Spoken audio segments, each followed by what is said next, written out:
नामक जो ग्रंथ है, जिसके रचयिता सच्चिदानंद श्रील भक्तिविनोद ठाकुर जी हैं, जिन्होंने इसे संकलित किया है। वास्तव में जो रचयिता है वो तो हमारे गौरांग महाप्रभु चैतन्य महाप्रभु ही हैं। यथार्थ रूप में, प्रत्यक्ष रूप में देखा जाए तो उन्होंने किसी भी प्रकार के कोई भी ग्रंथ का लेखन नहीं किया है, लिपिबद्ध नहीं किया है, लेकिन उन्होंने अपने आचरणों के द्वारा और उपदेशों के द्वारा जो उनके अनुगत चलने वाले जो हमारे आचार्य जन हैं उनको सिखाया है, उनको बताया है और उन्हीं की वाणी को लिपिबद्ध किया हमारे निज आचार्यों ने, ताकि हमारे जैसे लोग जो श्रुतिधर नहीं हैं, पहले तो श्रुतिधर हुआ करते थे, हम जो श्रुतिधर नहीं हैं, जिन्हें बार बार एक ही चीज याद कराई जाए उसके बाद भी उन्हें वो चीजें याद नहीं रहती हैं, इतने हम मंद बुद्धि हैं आध्यात्मिक चीजों में। विशेषकर इसे देखा जाता है, भौतिक चीजें तो हमें बहुत याद रहती हैं, लेकिन आध्यात्मिक चीजें हमें याद नहीं रहती। भौतिक चीजें याद रहती हैं कि आज से 20 साल पहले, 25 साल पहले ऐसा था, वो चेहरा याद रहता है, लेकिन जिन भगवान के सुंदर श्री विग्रह का हम रोज दर्शन करते हैं, उनको यदि हम स्मरण करने बैठे एकांत में तो वो याद नहीं आते हैं। 100 तरीके के चेहरे हमारी आंखों के सामने नृत्य करते हैं, परंतु वो चेहरा नजर नहीं आता है। तो इससे पता लगता है कि भौतिक जगत के जो कलयुगी जीव हैं हम लोग, कितने मंद बुद्धि हैं। इसीलिए मंद मतयो कहा गया है जो कलयुग के जीव हैं उनको, कि उनकी जो बुद्धि है वो सुमंद है आध्यात्मिक विषयों को लेकर। तो श्रील भक्तिविनोद ठाकुर जी ने इस ग्रंथ को, भजन रहस्य नामक ग्रंथ को संकलित किया है। और इस भजन रहस्य को रहस्य इसलिए कहा है क्योंकि यदि कोई इसका पालन करता है, ठीक ढंग से पालन करने का प्रयास करता है, तो जो वास्तव में वस्तु देना चाहते हैं हमारे आचार्यगण, उस वस्तु की प्राप्ति उसको होती है। ये इस ग्रंथ की फलश्रुति है। तो पिछले सत्र में जो हम लोगों ने सुना कि जो हमारे ब्रजरस रसिक वैष्णव जन हैं, आचार्य जन हैं, उन्होंने अपने योग्य अधिकारी जो शिष्य हैं उनके निकट एक मंजूषा को खोला, जो भक्ति रूपी समुद्र की तलहटी में छुपाया गया था। उस तलहटी से उस रहस्य को, उस मंजूषा को बाहर निकाला, और जब उसे खोला तो उसमें से पहला रहस्य बाहर निकला था उपदेशामृत का प्रथम श्लोक। साधकों को इस उपदेशामृत के प्रथम श्लोक की जो विवेचना है जरूर करनी चाहिए और उसका पालन करना चाहिए। श्रील भक्तिवेदांत नारायण महाराज जी कहा करते हैं कि साधकों को उपदेशामृत और मनः शिक्षा का पालन जरूर करना चाहिए। जो भी इसका पालन नहीं करता है, इन दो ग्रंथों का पालन नहीं करता है, इसका तात्पर्य यह है कि वह भक्ति नहीं कर रहा है, केवल दिखावा मात्र कर रहा है, ढोंग मात्र है। तो हमारे आचार्य ने इन रहस्य को खोज निकाला, जो कि प्रथम श्लोक है भजन रहस्य का और प्रथम रहस्य भी है। इस श्लोक की अवतारणा यदि कोई करता है तो श्लोक की फलश्रुति ये है कि श्लोक का पालन करने से वह जो साधक है वो गुरु के स्तर पर आ जाता है। देखा भी जाता है प्राय, श्लोक है वाचो वेगम मनसा क्रोध वेगम जीवा उदर उपदस्त वेगम। तो ये जो 6 प्रकार के जो वेग हैं, इनको जो कंट्रोल कर लेता है, इनको जो नियंत्रित कर लेता है, उनको गोस्वामी की उपाधि दी गई है। अभी तो आज के समय में गोस्वामी एक जाति हो गई है, एक कास्ट हो गई है जो कईयों के पीछे लगाई जाती है, लेकिन वो गोस्वामी नहीं। गोस्वामी यानी गौ यानी इंद्रियां और स्वामी यानी उनके मालिक। जो अपने इंद्रियों के मालिक हो वही गोस्वामी है। तो जिन 6 प्रकार के वेगों पर पूर्ण रूपे नियंत्रण कर लेते हैं, वो गुरु बनने के योग्य पद पर अवधूत हो जाते हैं, उपस्थित हो जाते हैं। अब जो ये गुरु होते हैं, हम देखते हैं कि जो योगी हैं और जो ज्ञानी हैं, उनके भी कई शिष्य होते हैं। तो ये जो 6 प्रकार के वेग हैं, इनको योगी भी यम नियम साधन आसन इन सब को विजय करने के बाद अपनी इंद्रियों को जितेंद्रिय जो बन जाते हैं, योगी और ज्ञानी भी होते हैं। तो जितेंद्रिय होने के कारण उनके भी कई शिष्य होते हैं। जैसे देखने को मिलता है कि जब श्रील सुखदेव गोस्वामी पाद जी श्रीमद् भागवतम की कथा कहने बैठे थे परीक्षित महाराज जी के सामने, तो उस समय केवल परीक्षित महाराज जी कथा नहीं सुन रहे थे, बहुत से ऋषि मुनि आए थे, राजऋषि भी थे, अनेकानेक प्रकार के जो सिद्धि कामी है वो भी थे, मुमुक्षु जन भी थे। तो बहुत सारे लोग बैठे थे उनके सामने कथा सुनने, और सबने, जैसे एक कथा होती है ना, एक कथा एक कोई व्यक्ति कर रहे हैं, तो उस कथा की विषय वस्तु में से व्यक्ति अपने गुण अनुसार, अपने स्वभाव अनुसार उस कथा में से उठाता है चीजों को। तो इसी प्रकार से जब सुखदेव गोस्वामी जी कथा करने बैठे थे, तो जितने भी वहां पर उपस्थित जितने भी लोग बैठे थे, वो सब अपने अपने स्वभाव के अनुसार ही उस कथा के विषय को उठा रहे थे। ज्ञानी थे, उन्होंने ये सोचा कि श्रीमद् भागवतम पढ़ने सुनने के बाद ज्ञान की, मोक्ष की प्राप्ति होती है। योगी थे, वो ये सोच रहे थे कि श्रीमद् भागवतम महापुराण पढ़ने सुनने के बाद योग सिद्धियों की प्राप्ति होती है, स्वर्ग आदि जो उन्नत जो ऊपर के लोग हैं उनकी प्राप्ति होती है। भुक्ति कामी ये सोच रहे थे कि श्रीमद् भागवतम को सुनने के बाद भोग की वस्तु प्राप्त होती है, क्योंकि इसमें बताया इसके महात्मा कि जो श्रीमद् भागवतम का साप्ताहिक पाठ पठन करता है, उनके घर में अगर संतान नहीं तो संतान की प्राप्ति होती है, पुत्र रत्न की प्राप्ति होती है। तो जितने भी बैठे थे, जो भक्त बैठे थे, वो उनका स्वभाव ये था कि इसको सुनने के बाद जितने भी हमारे कैतव धर्म है, जो भगवत भक्ति से विमुख धर्म है, वो सब हट जाते हैं और एकमात्र केवल प्रेम धर्म, धन की प्राप्ति होती है। भक्त ये सोच रहे थे। तो सब अपने अपने स्वभाव के अनुसार श्रीमद् भागवतम के विषय वस्तु को उठा रहे थे। इसी प्रकार से जब भजन रहस्य के प्रथम श्लोक की कोई अवतारणा करता है, उसको पालन करता है, वह जितेंद्रिय बन जाता है। तो योगी और ज्ञानी के भी शिष्य देखे जाते हैं। ऐसा नहीं कि केवल जो भक्ति स्तर पर हो, जो भक्त हैं गुरु, उनके ही शिष्य देखे जाते हैं। जो कर्मी है, योगी है, ज्ञानी है, उनके भी शिष्य बहुत होते हैं, उनकी बहुत लाइन लगी रहती है। और आज के समय में, इस कलयुग में, तो अधिकतर मात्रा में यही देखे जाते हैं कि जो शुद्ध विशुद्ध जो सिद्धांत हैं उससे जो विपरीत है, उनके ही शिष्य अधिक देखे जाएंगे। क्यों? क्योंकि स्वच्छंदता है भक्ति में, स्वच्छंदता है। उनको स्वच्छंद गुरु चाहिए, ऐसे जो किसी भी नियमों का, किसी भी बातों को पालन करने वाले ना हो, तो उन्हीं के पीछे भागते हैं। और हम ऐसे कई मंदिर बनते हुए भी देखते हैं, कई ऐसे संस्था बनते हुए भी देखते हैं। तो खैर, ये प्रथम जो श्लोक है, इसकी फलश्रुति यही है कि वह गुरु बनने के योग्य हो जाता है। और भक्ति प्रतिकूल त्याज्य जो वस्तुएं हैं, ये जो षड वेग है, ये भक्ति के प्रतिकूल है। जब तक कोई भक्ति के प्रतिकूल विषयों को त्याग नहीं करता है, तब तक वह भक्ति में अग्रसर नहीं हो सकता है। भक्ति के अनुकूल विषयों को तो हम सब स्वीकार करते हैं, हरि नाम करते हैं, हरि कथा सुनते हैं, मंदिर जाते हैं, धाम जाते हैं, श्रवण करते हैं, कीर्तन करते हैं, शास्त्रों का अवलोकन करते हैं, सब कुछ करते हैं। लेकिन भक्ति के प्रतिकूल विषयों को हम पीछे छोड़ देते हैं, उनको भूल जाते हैं। जबकि जितना जरूरी भक्ति के अनुकूल विषयों को स्वीकार करना है, उतना ही जरूरी भक्ति के प्रतिकूल विषयों को उसको त्यागना भी उतना ही जरूरी है, वरना भक्ति पद पे आगे नहीं बढ़ सकते हम।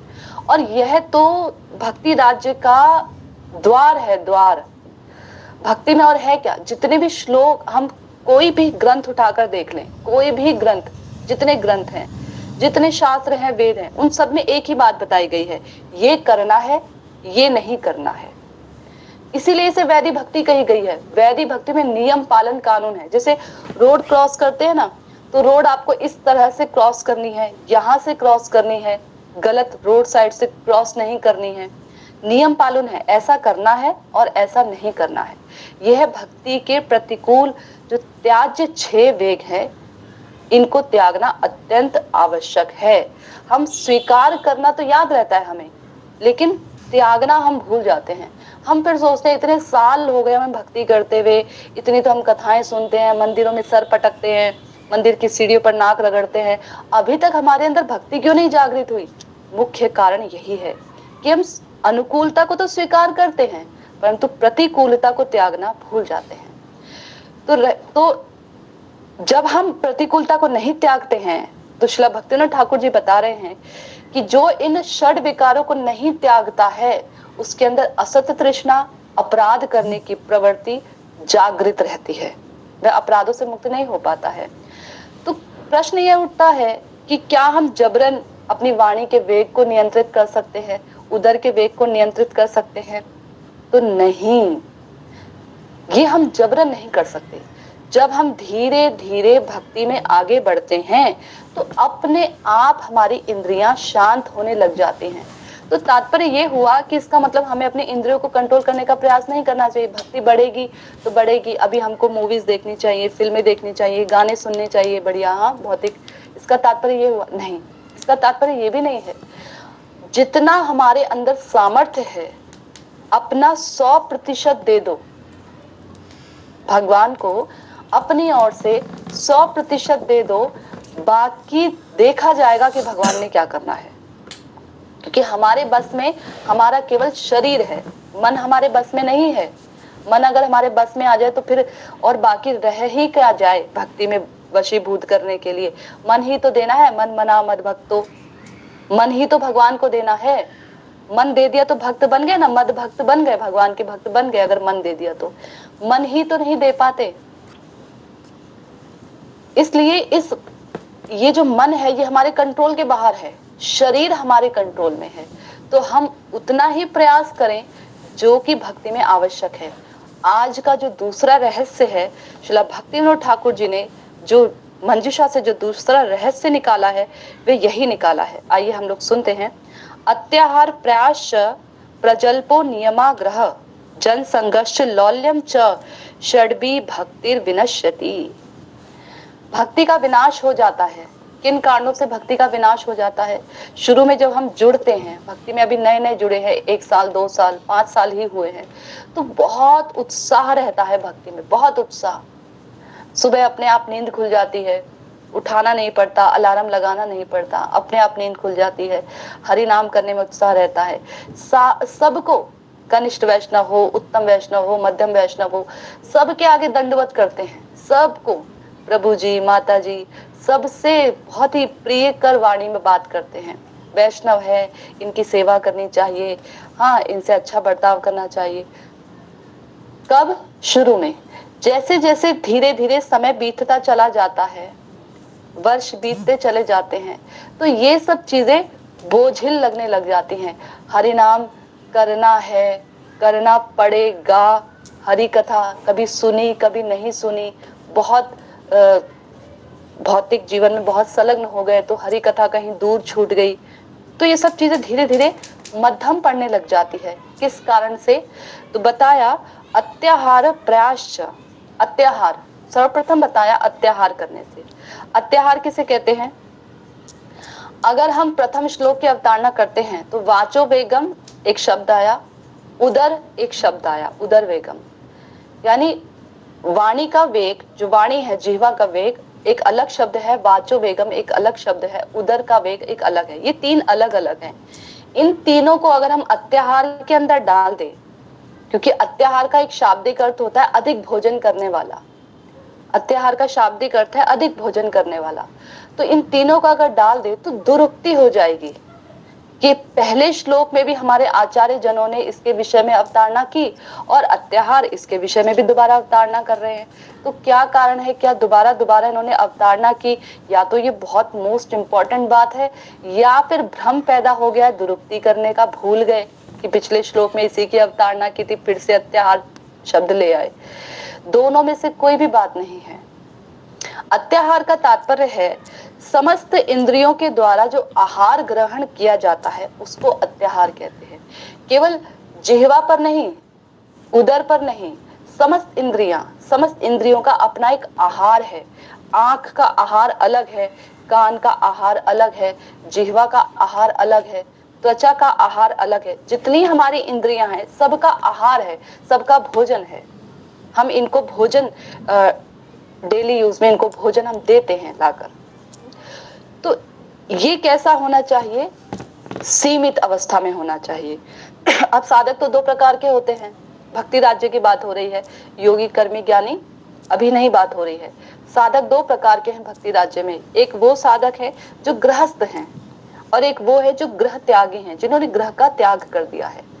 तो गृहस्थ साधकों के लिए संचय करना जरूरी कहा गया है शास्त्र में। जब श्रीवास पंडित जी किसी भी प्रकार का कोई कार्य नहीं करते थे, कोई अपने घर को चलाने के लिए कोई कार्य, तो चैतन्य महाप्रभु कहते देखो जरूरी है, गृहस्थ को संचय करना अत्यंत आवश्यक है, परंतु सीमित मात्रा में। तो गृहस्थ जो होते हैं उनको संचय करना एक धर्म है उनका। यदि वो संचय नहीं करेंगे तो भाई उनके तो बाल बच्चे हैं, घर परिवार है उनके। अब अगर संचय नहीं करेंगे तो कल को कोई हारी बीमारी आ गई, कोई बात हो गई, पढ़ाई होती है, बहुत सारी जिम्मेदारियां होती हैं गृहस्थ के जीवन में, तो वो अपनी उन जिम्मेदारियों को कैसे निभाएगा यदि वह संचय नहीं करेगा। कभी कभी ऐसा होता है जब भक्ति में शुरू शुरू जुड़े होते हैं ना, तो क्या होता है सब छोड़ देते हैं, बोले ये बड़ा सा मकान है, इसको रखकर क्या करेंगे, बेच दो, चलो धाम चलेंगे, वहां पर छोटे से हम एक झोपड़ी में रह लेंगे, यमुना जी के तट पर रह लेंगे। वो एक है ना, टूक मिले रसिकों की सदा, पीवन को यमुना जल पानी। हमें औरन की परवाह नहीं, अपनी ठकुरानी श्री राधिका रानी। सुनने में कितना अच्छा लग रहा है ना, लेकिन गृहस्थ व्यक्तियों पर अगर हम ये लागू कर दें तो क्या करेंगे वो? क्या यमुना जी का जल पीकर अपना जीवन निर्वाह कर लेंगे? क्या मांग मांग कर अपने बच्चों के साथ जाएंगे टोली लेके और हर घर में मांगेंगे? क्या वो निर्वाह कर लेंगे? अभी तक तो उन्होंने ऐसा किया नहीं। क्या अचानक से इतना बड़ा परिवर्तन वो कर लेंगे अपने जीवन में? नहीं कर पाएंगे। और गृहस्थ व्यक्ति ना, क्योंकि बहुत सारे संबंधों से जुड़ा होता है और अत्यंत प्रिय का संबंध संतान होने के बाद उसको अपने संतान से अत्यधिक प्रीति हो जाती है, तो वो अपना कष्ट देख सकता है, संतान का कष्ट नहीं देख पाएगा। तो संचय प्रवृत्ति गृहस्थों के लिए अत्यंत आवश्यक है। ये नहीं सोचना चाहिए, कई ऐसे देखे हैं, एक दो उदाहरण अपने जीवन में ऐसे हमने देखे हैं कि भक्ति में नए नए जुड़ते हैं तो घर का सामान बेच देते हैं, ये भी बेच दो, ये भी बेच दो, ये भी बेच दो, ये भी बेच दो, रह लेंगे आराम से, थोड़े से में गुजारा कर लेंगे, भक्ति तो करनी है। तो नहीं, ये प्रवृत्ति ठीक नहीं है। जब तक ठीक ठीक रूप में हमारे अंदर वैराग्य उत्पन्न ना हो जाए, थोड़ा समय देना चाहिए कि वैराग्य स्थायी वाला वैराग्य है या कुछ समय का वैराग्य है। गरम गरम तवे पे रखा छिड़का हुआ जल वाला वैराग्य है ये, जो फुर्र से धुआं बन के उड़ जाए, या ये स्थायी वैराग्य है, गाढ़ वैराग्य है? समय देना चाहिए। हम समय देते नहीं हैं और फिर बाद में पछताते हैं, फिर बाद में भगवान पे दोषारोपण करते हैं, भगवान ने हमारा देखा नहीं। शास्त्रों में ऐसे ही बोल दिया गया है कि भगवान सारी देख रेख करेंगे, भगवान ही सब कुछ करेंगे, ऐसे ही बोलते हैं।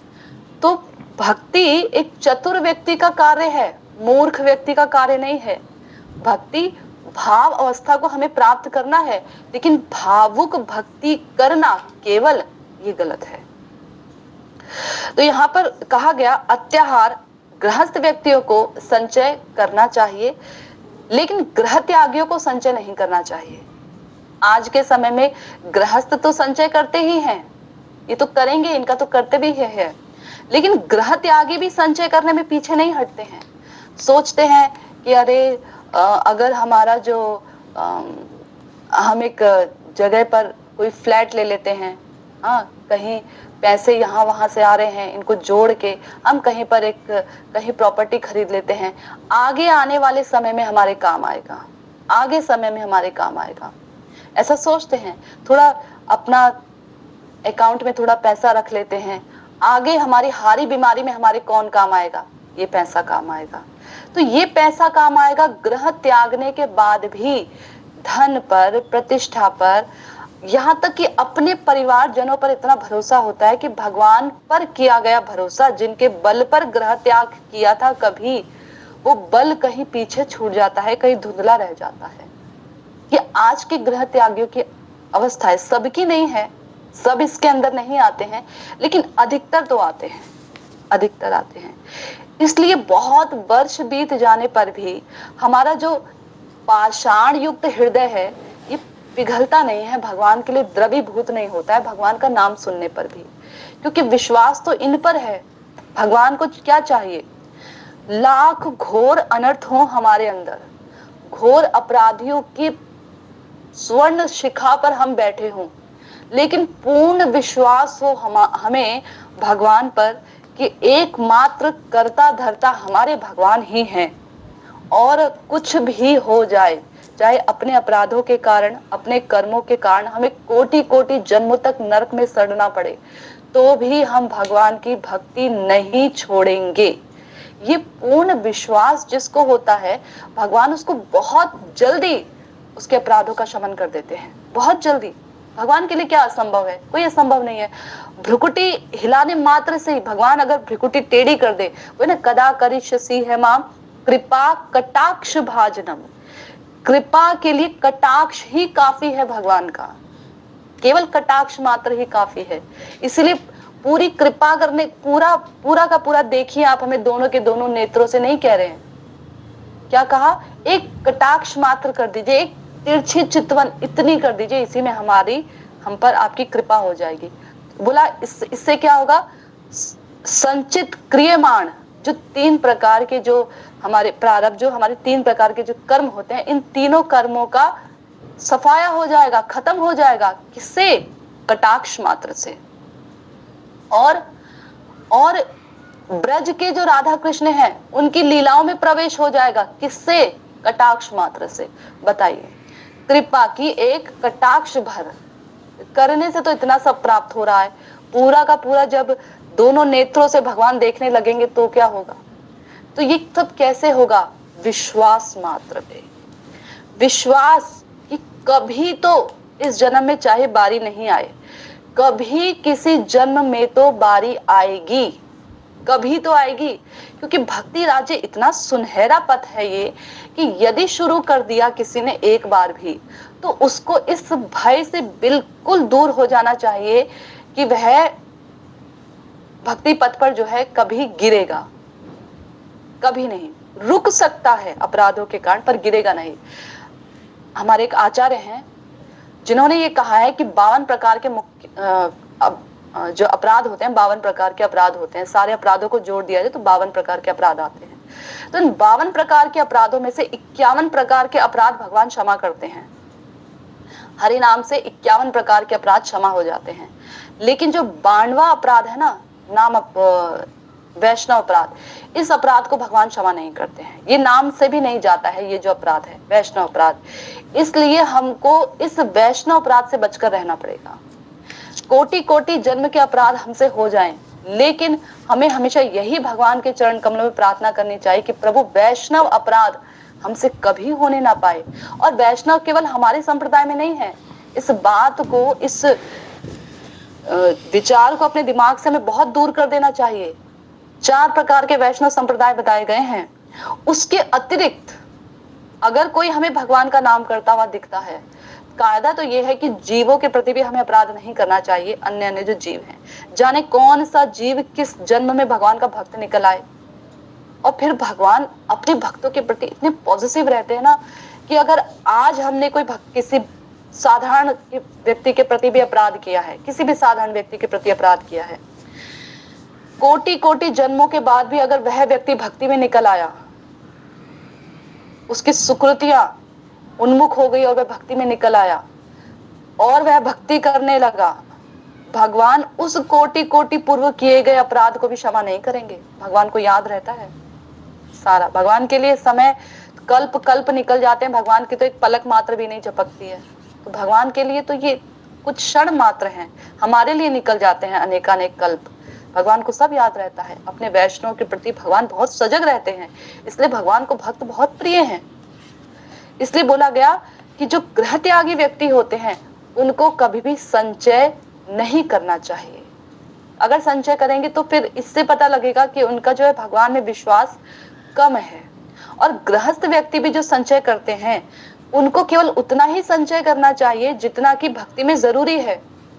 गृहस्थों को भी ये नहीं कि खूब भर लिया अपने घर को, खूब यही सोचने में लगा दिया कि कैसे हम अपने 4 दीवारी को कितना सुंदर बना दे, कितना सुंदर बना दे कि बस अब इसी को देखते रहें और भजन कहीं दूर ही निकल जाए, कि इस पे कभी कोई खरोच भी मार दे तो हमको बहुत गुस्सा आ जाए। इतना भी नहीं होना चाहिए गृहस्थों का, उतना जितना कि हमारा भजन सुचारू रूप से चल सके, कि अगर कभी कोई मुश्किल आई, कोई परेशानी आई तो हमारे पास बैक में कुछ हो, हमें सोचना ना पड़े, हमारा भजन खराब ना हो। और कहा गया अत्याहार के बाद कहा प्रयाश्च, यानी प्रयास करना, ऐसा प्रयास जो कि भजन के विरोधी है, भजन में बाधक है, वो प्रयास करने को मना किया गया है। हम अपनी एनर्जी ऐसी जगह पर लगाएं जहां पर एनर्जी लगाने के बाद हमको लाभ में कुछ प्राप्त ही ना हो। भौतिक लाभ की बात नहीं हो रही है, यहाँ आध्यात्मिक लाभ की प्राप्ति हो रही है। तो हमें कुछ प्राप्त ना हो, ऐसी जगह को कहते हैं प्रायश्च, यानी ऐसी जगह पे प्रयास करना, ऐसी जगह पर अपनी एनर्जी लगाना जहां पर कोई लाभ नहीं है और भक्ति विरोधी कार्य है, भक्ति के विरोधी कार्य है। अब ये किससे होगा? अपनी इंद्रियों से ही तो करेंगे। अपनी आंख की एनर्जी को, एक आंखों का उदाहरण दे रहे हैं, नेत्रों का, अपने नेत्रों की एनर्जी को वहां लगाना जिस पे लगाने के बाद कोई लाभ नहीं निकला, कंक्लूजन किया तो कोई लाभ ही नहीं निकला। 3 घंटे बिता दिए सिनेमा हॉल में और 3 घंटे बिताने के बाद पता लगा क्या प्राप्त किया? केवल अशांति प्राप्त की। ये जो प्रयास है ना, जो प्रयास है भक्ति में, भक्ति के विरोधी कार्य में जो प्रयास है, इससे हमें केवल अशांति की प्राप्ति होती है। अशांति के साथ साथ हमारा जो चित्त है, चित्त की चंचलता बढ़ती है, क्योंकि प्रयास करेंगे जहां हमारी एनर्जी लगती है हम उसका चिंतन अपने आप करते हैं। इसीलिए बोला गया श्रवण कीर्तन करो, स्मरण अपने आप हो जाएगा। अगर श्रवण कीर्तन में हम मन को लगाए रखेंगे, कभी कभी पता नहीं आप लोगों ने अनुभव किया होगा अपने जीवन में कि एकाग्र मन होकर यदि आप थोड़ा ऊंचे स्वर में जब हरिनाम करने बैठते हैं ना, तो कभी कभी ऐसा होता है ना, कोई कार्य करते समय अपने आप जीवा जो है हरिनाम की उक्ति करने लगती है, अपने आप जीवा से हरिनाम निकलता है। प्रयास नहीं किया, हाथ पर माला नहीं है, लेकिन अपने आप जीवा हरिनाम कर रही है। क्यों? क्योंकि हमने अपनी एनर्जी थोड़े समय पहले वहां लगाई है। तो हमारे थोड़े से प्रयास ने हमारी जिह्वा को कुछ क्षण के लिए हरिनाम करने पर मजबूर कर दिया। थोड़े से प्रयास ने हमने अपनी एनर्जी लगाई। तो जहां हम अपनी एनर्जी लगाते हैं, जहां पर भी हम अपना समय लगाते हैं, वो एनर्जी किसी भी रूप में हो सकती है, चाहे धन के रूप में हो, चाहे समय के रूप में हो, जहां कहीं भी लगाएंगे वही हमें फल प्रदान करेगा। भौतिक कार्य में लगाएंगे तो भौतिक फल हमें प्रदान करेगा, और आध्यात्मिक कार्य में लगाएंगे तो आध्यात्मिक फल। लेकिन अगर भौतिक फल में हम अपनी एनर्जी लगा रहे हैं तो हमारी जो ये बोला गया षड्भी भक्ति विनश्यति, इससे हमारी भक्ति का विनाश होने का डर रहता है, हमारी भक्ति समाप्त होने का डर रहता है। अब एक बार में तो होती नहीं है झटके से। आज हम सोचे चलो बहुत साल हो गए, कभी हम किसी जमाने में बहुत सुंदर सुंदर पुराने संगीत सुना करते थे। हाँ, आज हम गाड़ी चलाते कहीं से आ रहे थे तो हमारा ही बहुत जो कभी किसी जमाने में बहुत फेवरेट क्या बोलते गाना होता है वो सुनाई दे गया, तो चलो अब सुन लेते हैं हम, और हम सुनने लगे, तो तुरंत भक्ति पर असर नहीं पड़ेगा। कुछ समय बाद वो हमारे मन ने, हमारी आंखों ने उसको स्कैन करके रख लिया। अब जब हम हरिनाम करने बैठेंगे तो ऐसा हो ही नहीं सकता कि वो हमें याद ना आए, याद आएगा। ऐसे ही हम अपनी लड़ाई में कहीं एनर्जी लगाते हैं ना, कहीं लड़ाई हो रही है, हम चले जाते हैं, वहां हम अपनी एनर्जी लगाते हैं। तो जब हम हरिनाम करने बैठते हैं, जब भी हम एकांतिक कार्य करने बैठते हैं, और भौतिक कार्य करते समय याद नहीं आएगा, भौतिक कार्य करते समय याद नहीं आएगा, वो तो तब याद आएगा जब हमारे वहां पर एनर्जी नहीं लग रही है, हमारा वहां पर मन नहीं लग रहा है, केवल शरीर लग रहा है। वहां पर जहां पर हम अपना मन लगाने का प्रयास करेंगे वहां ये चीजें याद आती हैं। ध्यान पूर्वक हरिनाम करने का प्रयास कर लो, लड़ाई करके आओ बाहर से खूब, और उसके बाद ध्यान पूर्वक हरिनाम करने बैठ जाओ, हो ही नहीं सकता हरिनाम हो जाए। वही सब बातें, वही सब विचार घूमेगा कानों में, दिमाग में, वही सब घूमेगा। यही बोलते रहेंगे, अच्छा उसने ऐसा बोला था ना, हम उसको ऐसा बोल सकते थे, हम उसकी बोलती ऐसे बंद कर सकते थे, ऐसा हम कर देते, हाँ, या हमने ऐसा किया, हमने अच्छा किया, बढ़िया किया, या उसने ऐसा नहीं किया ठीक, या हमने तब ऐसा अच्छा नहीं बोला, उसने एक टूक जवाब दिया, हमें तो 2 टूक जवाब देना था उसको। यही बुनता रहता है मन, इसको बोलते हैं प्रयास। जो गलत जगह हमारा प्रयास जाता है। आगे बोला प्रजल्पो, इस सबसे ज्यादा खतरनाक है हमारी भक्ति में प्रजल्प करना। प्रजल्प यानी फालतू बातें। जितनी भी फालतू बातें हैं भक्ति में, यदि हम इनको लेकर आते हैं तो एक तो हमारा समय बड़ा बर्बाद जाता है, समय व्यर्थ होता है। दूसरा, हमारा हरि नाम करने में मन नहीं लगता है, चित्त की चंचलता पैदा होती है। और जो सबसे प्रमुख बात होती है ना, वो होता है हमसे अपराध। अपराध भी कौन सा? वैष्णव अपराध। और अपराध नहीं होगा, धाम के प्रति अपराध नहीं करेंगे हम, भगवान के प्रति अपराध नहीं करेंगे, अपराध हो जाएगा वैष्णव के प्रति, धाम वासियों के प्रति अपराध होगा। किससे? प्रजल्प करने से। ये सबसे खतरनाक है। इधर उधर की बातें करना। थोड़ा समय मिला, एक पुरानी कहावत है कि जहां दो स्त्रियां मिलती हैं वहां पर बहुत अधिक बातें होती हैं, वो बातें ही करने में। और तो और जब हम माला बनाते हैं, भगवान के लिए भोग बनाते हैं, उस समय भी हम भगवान की बातें ना करके यहाँ वहां की बातें करते हैं। अच्छा उसने कैसा किया, अच्छा उसके साथ क्या हुआ, अच्छा वो नहीं आई, कल तुम क्यों नहीं आई, आज तुम्हारे साथ ऐसा क्या हो गया, यही सब बातें करते रहते हैं। भोग बन के तैयार भी हो जाता है, हमारी विषैली चेतना उस भोग के अंदर चली जाती है, हजारों लाखों वैष्णव उस भोग, उस प्रसाद को पाते हैं। और जो उन वैष्णव का चित्त जो मलिन होता है, केवल हमारे भोग बनाने की प्रवृत्ति के कारण, इसका अपराध हमें झेलना पड़ता है। हमने तो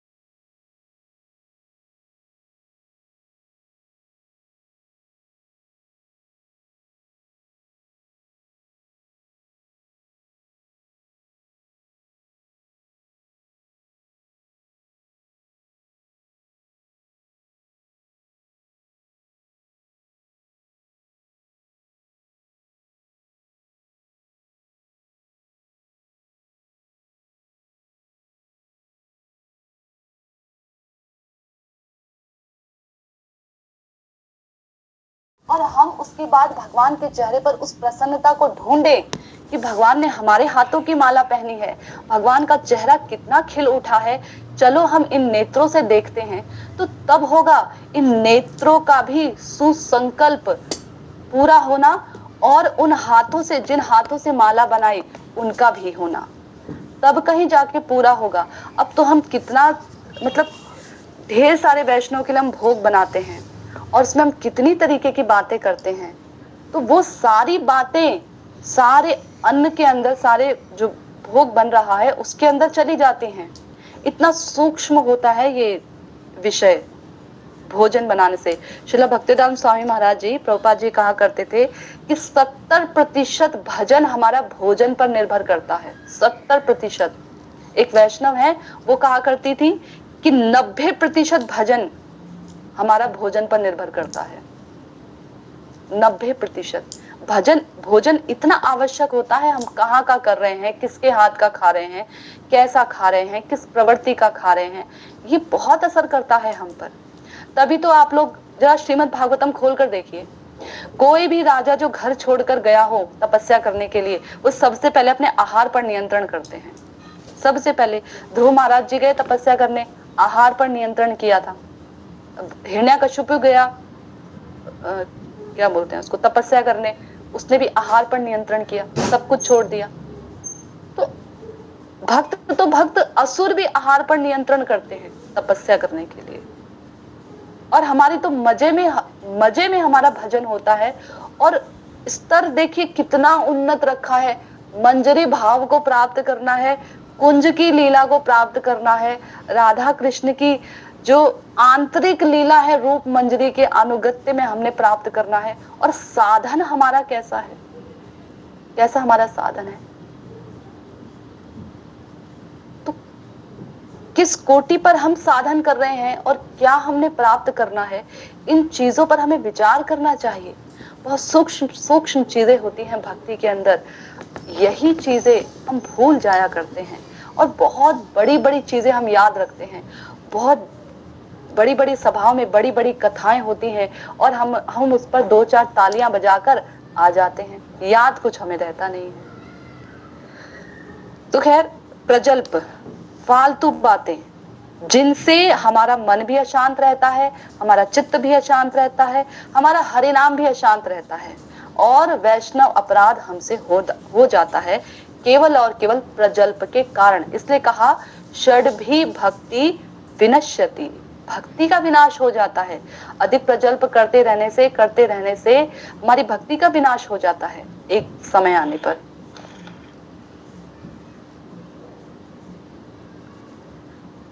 उसके बाद कहा नियमाग्रह, नियमों का आग्रह।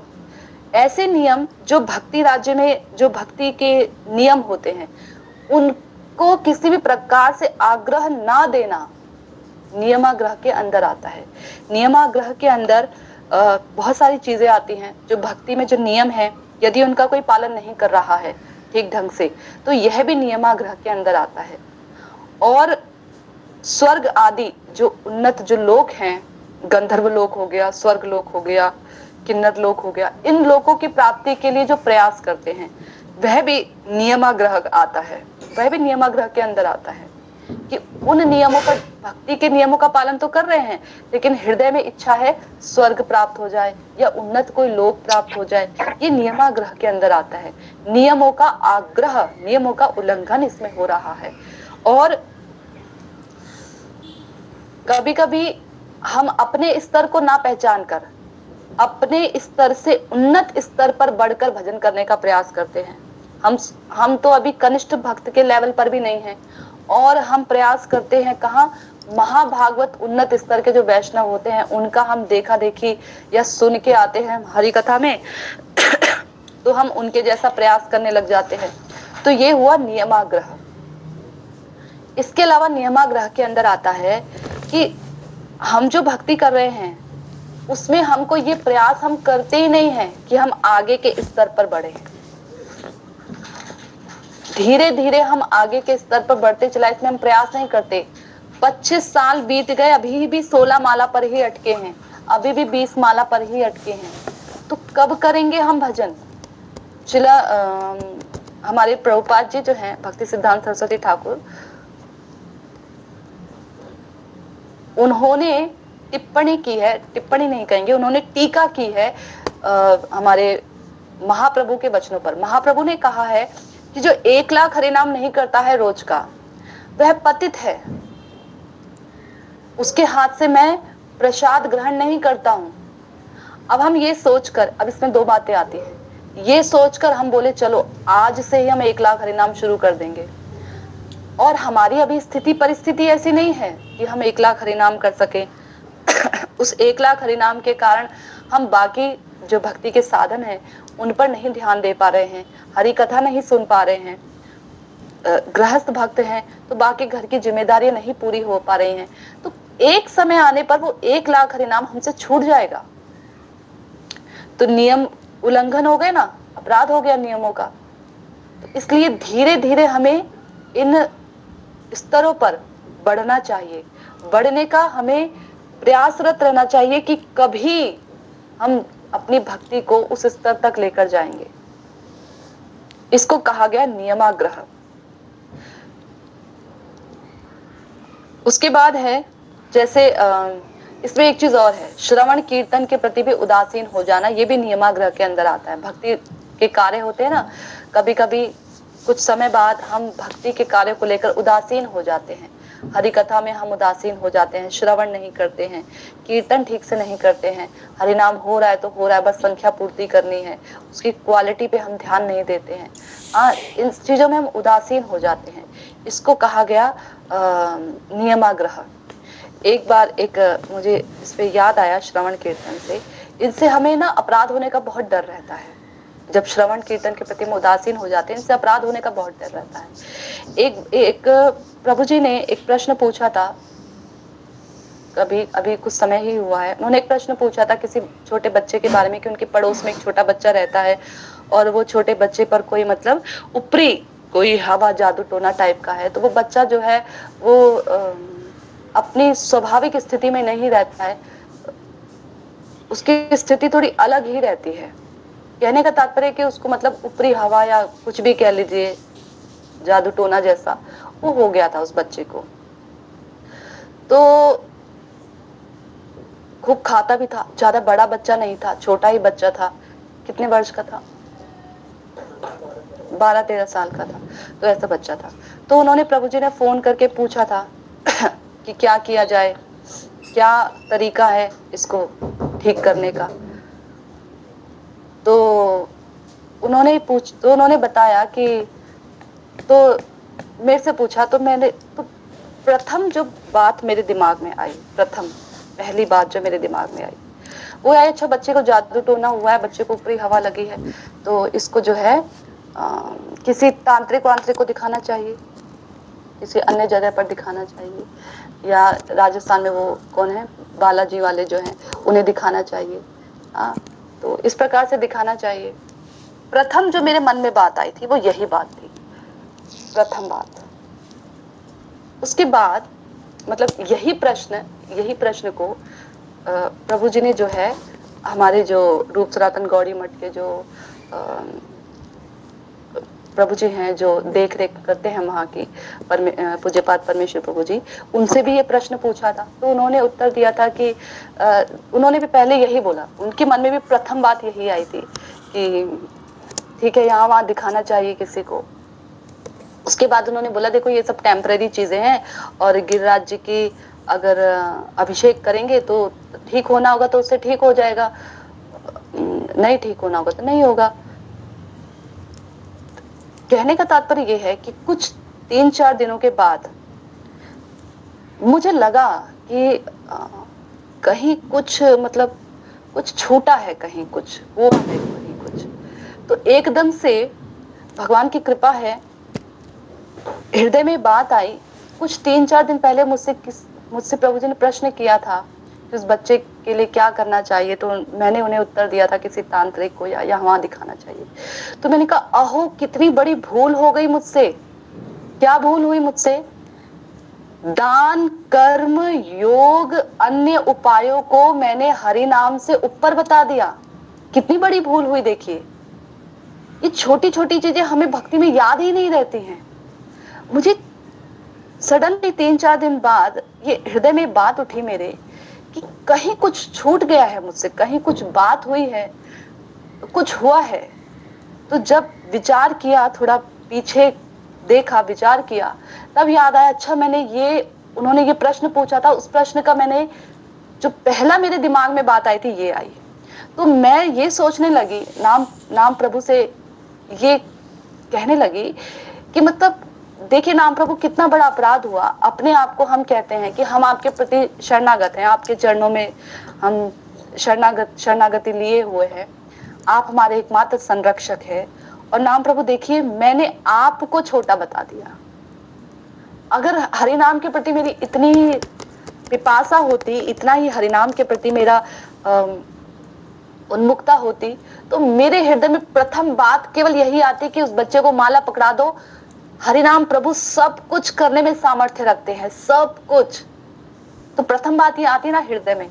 लेकिन मेरे हृदय में प्रथम बात क्या आई? किसी को दिखाना चाहिए, किसी तांत्रिक वांत्रिक को दिखाना चाहिए। इसका मतलब हरि नाम से ऊपर ये चीजें हो गई, तो नाम अपराध बन गया। ये नाम अपराध है एक, कि हम ज्ञान, दान, तप, योग इन सबको नाम से ऊपर समझ लेते हैं, तो नाम अपराध है। उस दिन बहुत दुख हुआ, ये बात फिर मैंने बताई भी कि ऐसा ऐसा हुआ। तो नाम प्रभु की कृपा थी जो ये बात समझ में आ गई उस समय।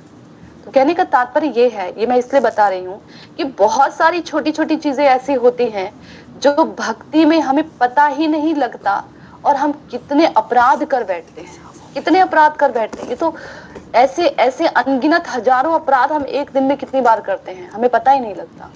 हम नाम को कितना छोटा समझ लेते हैं, तंत्रों से, मंत्रों से कवच धारण कर लेते हैं, ये कवच हमारी रक्षा करेंगे। जब साक्षात नाम प्रभु हमारी जीवा पर नृत्य कर रहे हैं और नाम प्रभु को हमने अपने आप को सौंप रखा है, तो हम ये क्यों सोचते हैं कि ये सब चीजें हमारी रक्षा करेंगी? नाम प्रभु हमारी रक्षा करेंगे। इतना सुदृढ़ विश्वास जिसको होता है, उसकी रक्षा भगवान अपने हाथों में ले लेते हैं, उसकी रक्षा भगवान करते हैं। विश्वास की कमी हमारी ओर से होती है, भगवान की तरफ से कोई कमी नहीं होती। भगवान कभी कोई कमी नहीं रखते, कभी नहीं रखते। सारी कमियां हमारी तरफ से होती हैं, सब कुछ। भगवान पर हम व्यर्थ ही दोषारोपण करते हैं कि इतने समय से हम भजन कर रहे हैं, इतने समय से हम भक्ति कर रहे हैं, हम धाम नहीं आ पाते, हम ये नहीं कर पाते, वो नहीं ये हम नहीं कर पा रहे हैं, हमारा अपना प्रारब्ध है, हमारी अपने प्रयासों में कमी है। भगवान में कोई कमी भगवान ने नहीं रखी है अपनी ओर से, कुछ कमी नहीं है भगवान ने तो उतना दिया जितने के हम लायक भी नहीं थे, जितने के लायक नहीं थे हम, भगवान ने हमें उतना दिया है। इतने के भी लायक नहीं थे हम, इतना भगवान ने हमें दिया है। तो ये जो नियमाग्रह है, यदि इसका कोई पालन नहीं करते हैं तो हमारी भक्ति विनष्ट हो जाती है।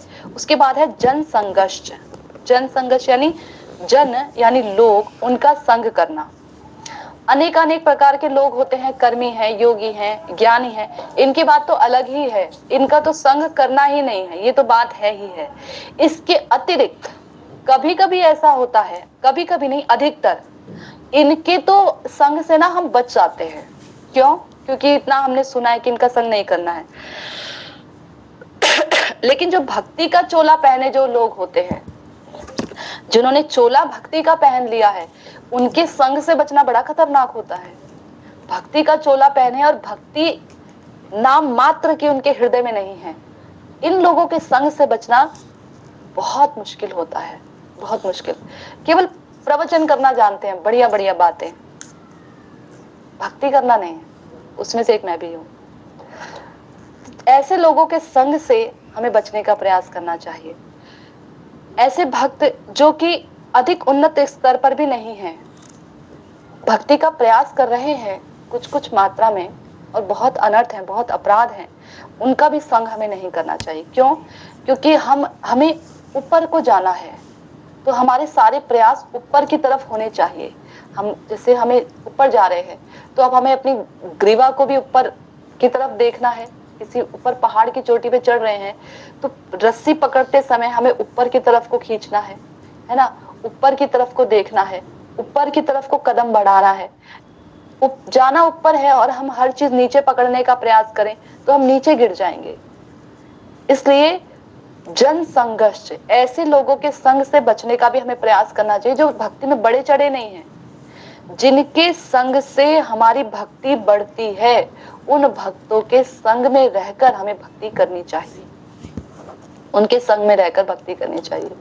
तो ऐसे संग से, ऐसे लोगों के संग से हमें नहीं करना चाहिए। और ये जो जनसंघ है ना, ये प्रजल्प की नींव है।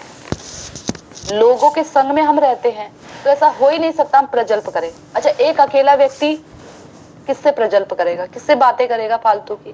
किसी से बातें नहीं करेगा। एक अकेला व्यक्ति बैठा हरि नाम लेकर, माला लेके, वो माला ही करेगा, ज्यादा से ज्यादा यहाँ वहां देख लेगा, है ना, माला ही करेगा बैठकर, और क्या करेगा।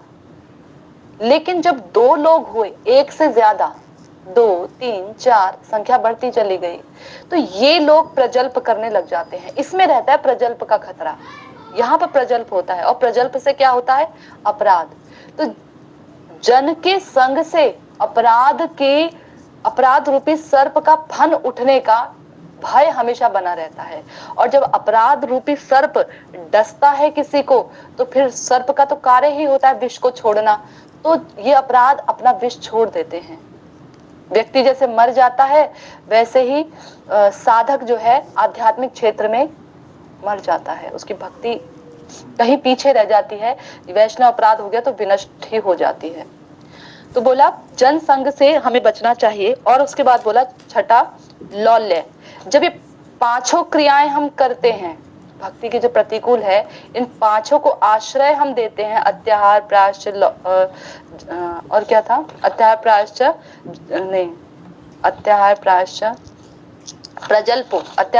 प्रजल्पो, नियमाग्रह, जन संघर्ष।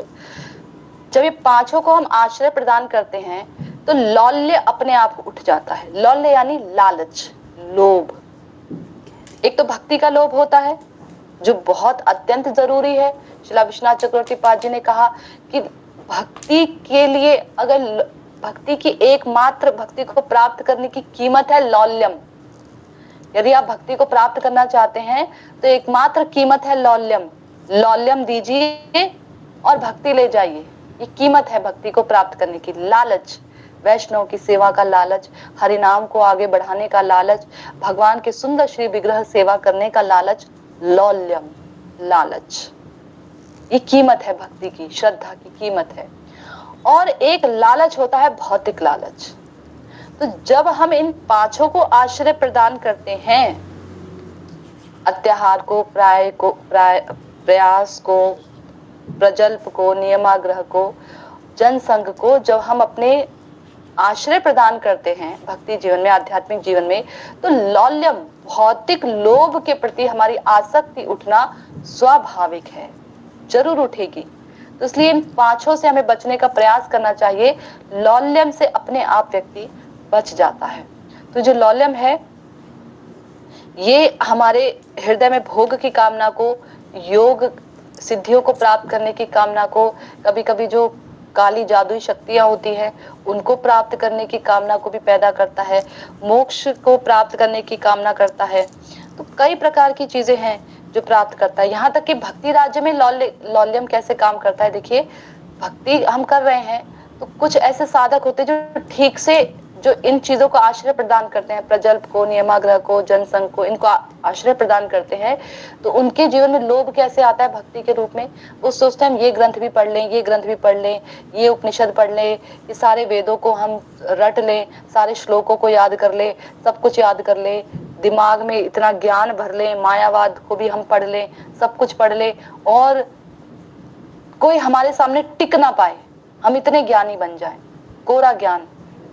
तो वो भी हमारी भक्ति में, हमारी भक्ति को विनष्ट कर देता है। क्यों विनष्ट करता है? इतने वेद पढ़ लिए, इतने शास्त्र पढ़ लिए, इतने श्लोक याद हो गए, उसके बाद भी हमारी भक्ति समाप्त हो जाएगी जी, क्योंकि हमारा जो जड़ीय अहंकार है उससे पुष्ट हो जाएगा। और जड़ीय अहंकार पुष्ट होगा और साथ ही साथ हम वैष्णव अपराध करने लगेंगे। वैष्णव जो कि हरिनाम प्रेमी है, ज्यादा भक्ति का ज्ञान नहीं है उन्हें, सेवा प्रेमी है, हरिनाम प्रेमी है, उनको कहेंगे इन्हें तो कुछ आता ही नहीं है, इन्हें तो कुछ पता ही नहीं है, ये तो इतने सालों से भक्ति कर रहे हैं, इन्हें कुछ पता ही नहीं है इस बारे में। वैष्णव अपराध हो जाएगा। और जो सिद्धांत हैं हमारे, जो भक्ति के, शुद्ध भक्ति के जो सिद्धांत हैं, वो अस्थिर हो जाएंगे। सारे जगह से अप सिद्धांत आकर हमारे दिमाग में इतने भर जाएंगे कि हम पता ही नहीं कर पाएंगे कि क्या सही है भक्ति में और क्या गलत है। गलत भी सही लगने लगेगा।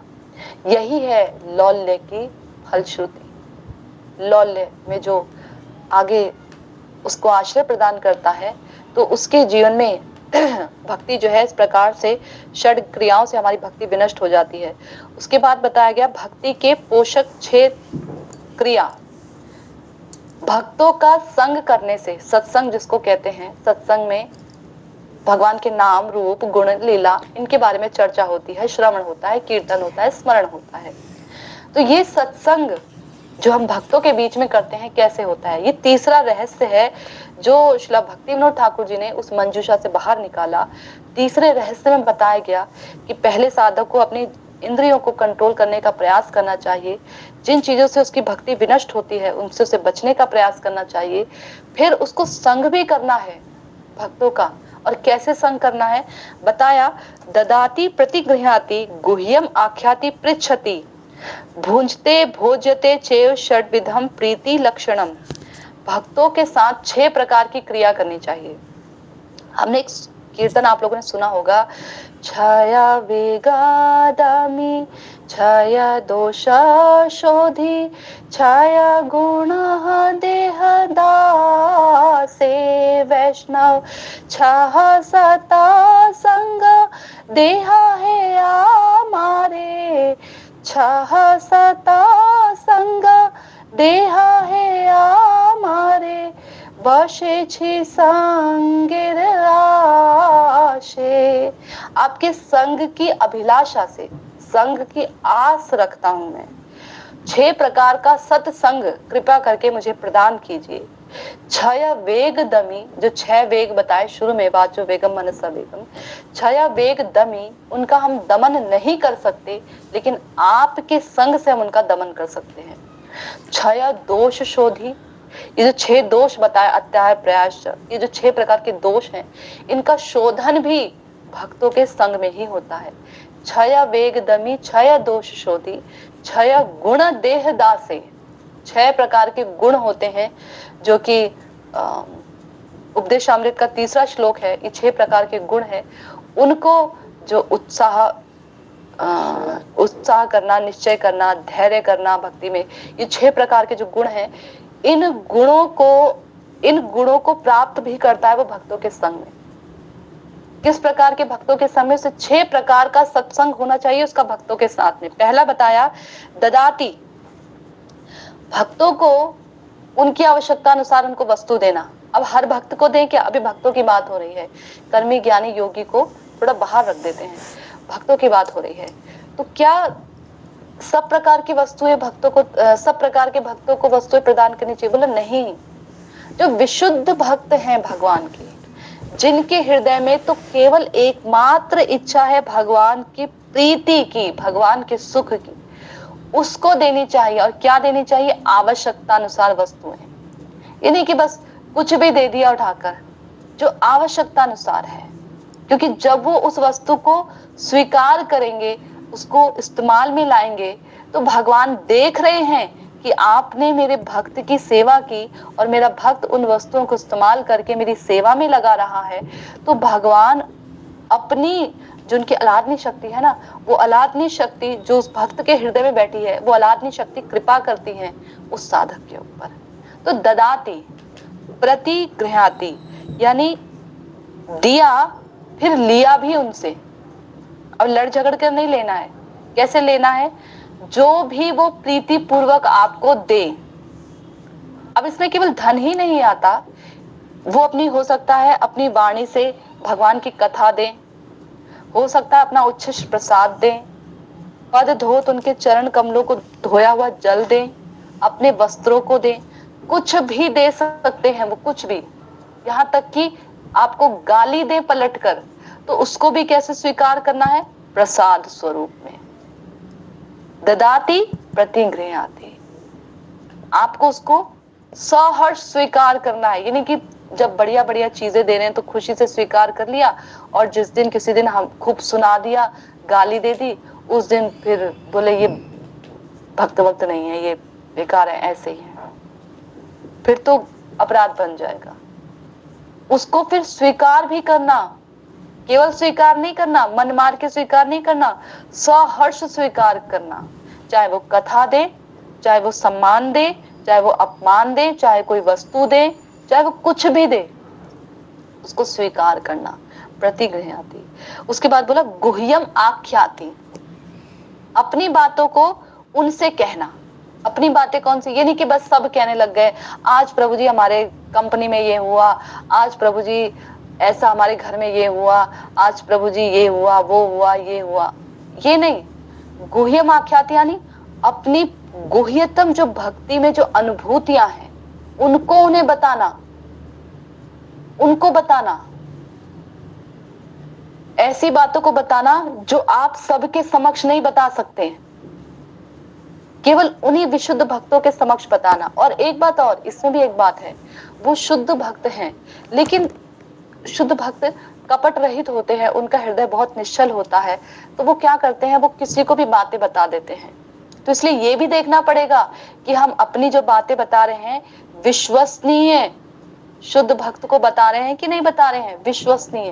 वो हमारी बातों को कहीं सबके सामने तो नहीं खोल देंगे, कि सबके सामने खोल देंगे हमने उनसे कुछ बहुत ही गुह्यतम बात की, हाँ, और उन्होंने हमारी बातें खोल दी, फिर उसके बाद हमको बहुत सभा में बहुत एम्बेरस फील हो रहा है, या कोई दूसरा व्यक्ति आकर हमें बता रहा है कि फलाने प्रभु जी ने, माता जी ने तो ये कहा था आपके बारे में, तो आप सोचे कि हाय मैंने तो अपने दिल की बात बताई, और कैसे देखो उन्होंने सरेआम उस बात को बता दिया। हाँ, तो यहाँ पर मन खराब हुआ उन वैष्णव के प्रति, अपराध बन गया। तो ऐसे भी नहीं, विश्वसनीय, जिनके प्रति विश्वास हो कि ये हमारी बातों को कहीं भी नहीं बताएंगे, ऐसे भक्त के सामने अपनी गुह्यतम बातों को रखना, अपने हृदय के भार को उनके सामने रखना, और ऐसी ही बातों को पृच्छति, पूछना, उनसे उनके भक्ति के अनुभव को जानना, फालतू की बातें नहीं करना, प्रजल्प नहीं करना, पृच्छति, उनसे उनके अनुभव को जानना, उनसे पूछना कि प्रभु जी आप कैसे भजन करते हैं, आपको इतने वर्षों में भक्ति में क्या अनुभूतियां हुई, आप कैसे हरि कथा सुनते हैं, आप इन चीजों को कैसे आत्मसात करते हैं, आपके भगवान के प्रति सुंदर कैसे भाव हैं, आप जब ग्रंथ पढ़ते हैं तो क्या सोचकर ग्रंथ पढ़ते हैं, किस प्रकार से आप सेवा करते हैं। इस प्रकार से पृच्छति, पूछना, उनसे प्रश्नों को पूछना, कोई संशय है तो संशय के निवारण को पूछना, इसे बोलते हैं पृच्छति। और कहा भुंजते, उनको भोजन करवाना, उनको अपने घर बुलाकर भोजन करवाना,